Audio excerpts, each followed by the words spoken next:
عمرك صحيت في نص الليل وحسيت ان في حد واقف وراك؟ انا مريم، واللي هقوله لكم دلوقتي تجربة حقيقية حصلت لي ومش هقدر انساها طول عمري. صل على النبي واعمل لايك للفيديو وتعال احكي لك.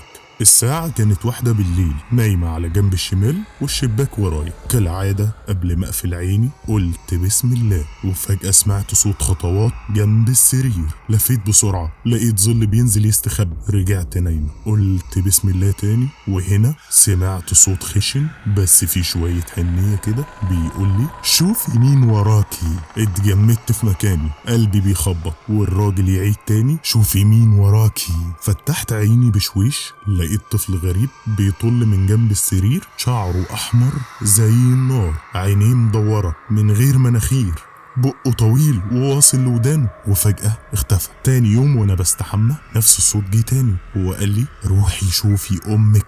اتخضيت، ناديت اخويا، لقيت امي تعبانة ومرمية على السرير. الليلة اللي بعدها الساعة 12 وانا نايمة حسيت بأصابع حديد بتضغط على رجلي. الألم كان فظيع، ما قدرتش اصرخ ولا اتحرك لحد ما سمعت نفس الصوت من بعيد سمي بالله اذكري ربنا. ولما بصيت على رجلي لقيت آثار أظافر غرزت في جلدي، وساعتها عرفت انهم بيحاولوا يدخلوا جسمي، بس الحمد لله ربنا واقف معايا. لو انت مكاني كنت هتعمل ايه؟ اكتب في الكومنت وشارك القصة مع اصحابك لو قلبك جامد.